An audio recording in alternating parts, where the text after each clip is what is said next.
सम्राट स्थल पर संत सारथियाँ बैठे हुए दान के विषय में विचार कर रहे थे। उसी समय ही एक ब्राह्मण वहाँ पर आया और उसने बीच में ही बात काट कर कहा, यदि किसी को दान देना हो तो पहले शुभ दिन, वार और नक्षत्र पर विचार करना चाहिए। इसके बाद तीर्थों में जाकर अमावस्या व पूर्णमासी संक्रांति आदि शुभ दिनों में ब्राह्मण को दान देना चाहिए, जिससे पुण्य अधिक होता है। इस प्रकार से ब्राह्मण के वचनों को सुनकर संत सारथियों जमदग्नि के पास आए और कहने लगे, इस ब्राह्मण ने हमको इस प्रकार से दान का महामत्य बताया। आप हमें सही मार्ग का निर्देश दीजिए जिससे भ्रम की निवृत्ति हो सके। श्री देव जी ने ये शब्द सुनाया।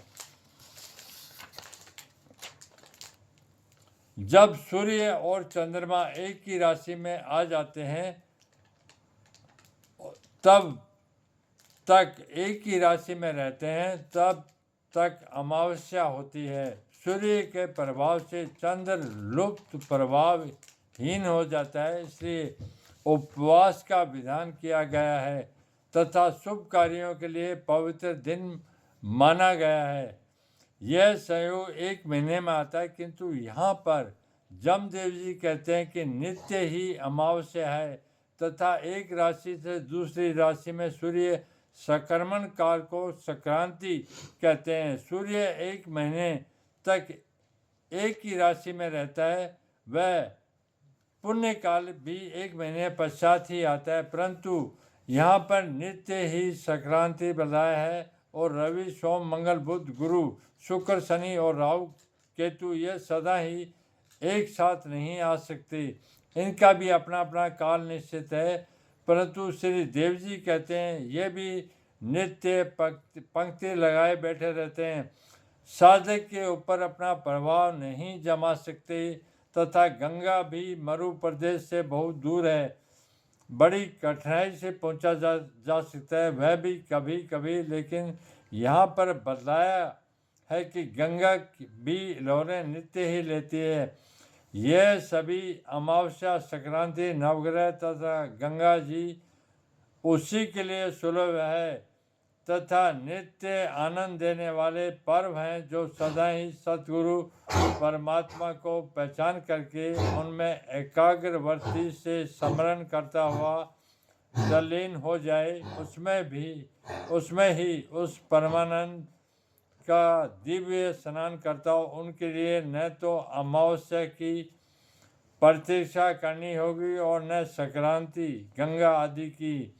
वह तो सदा ही स्नान करता ही है। ऐसा स्नान ही परम दिव्य तथा नित्य होता है। पीछे की पंक्तियों में स्नान करना बताया था, आगे यह बता रहे हैं कि स्नान करने के लिए साधक रूप जल आदि क्या हो सकते हैं। ब्राह्मण शरीर का स्नान तो जल से किया जाता है, भारी जो शरीर है उसका तो स्नान जल से किया जाता है, किंतु अंदर के शरीर अंतकरण का स्नान उमंग की तरंगों से किया जाता है।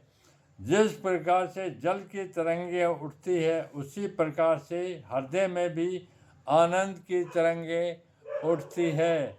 वही जल आंतरिक स्नान के लिए उपयुक्त है तथा यह स्थूल शरीर ही अंदर प्रवाहित होने वाली नदी का घाट है। इसलिए सर्वप्रथम यह शरीर रूपी घाट ही परम पवित्र होना चाहिए तथा इन आत्मा को आच्छादन करने वाली वस्त्र रूपी जो काम, क्रोध, लोभ, माया, ईर्ष्या, मत्स्य आदि को धोने वाली बुद्धि रूपी धोबी ने परम पवित्र होकर हृदय रूपी पाठ मान दिया है।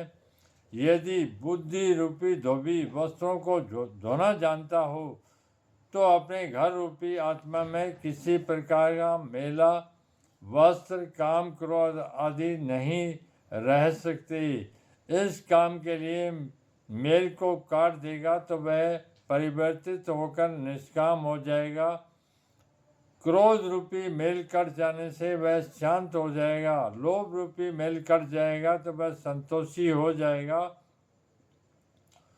मोह कट जाने से निर्मोही हो जाएगा तथा राग देश रूपी मेल कट जाएगा तो उसमें समता का भाव आ जाएगा। इस प्रकार से बुद्धि रूपी धोबी वस्त्रों को धोकर परम पवित्र बन सकता है। इन वस्त्रों को धोने के लिए धोबी के पास मेल काटने वाली साबुन भी तो चाहिए। वह विवेक साबुन है। जिस प्रकार से साबुन मेल काट कर शुद्ध पवित्र करती है, उसी प्रकार विवेक भी सत्य असत्य का निर्णय करके असत्य स्थिर का तो परित्याग करवा देता है और सत्य को ग्रहण करवा देता है। इसलिए कहा है कि चित्त तथा मन को एकाग्र करके विवेक करें। इस विवेक से ही सत्य असत्य का निर्णय हो सकेगा। ऐसी साबुन यदि कोई लगाता है तो निश्चित ही काम आदि मेल छूट जाएंगे। ये ही आत्मा को आच्छादित करते हैं, वस्त्र की तरह ढके हुए रखते हैं। इनकी निवृत्ति होती आत्म दर्शन हो जाएगा। शुभ वस्त्रों का यानी सद्गुणों का समागम होता है, जिसे धारण करने से जीवात्मा अत्यधिक आनंद को प्राप्त होती है। इस प्रकार से स्नान से ही वस्त्रों तथा शरीर का मेल काटा जा सकता है।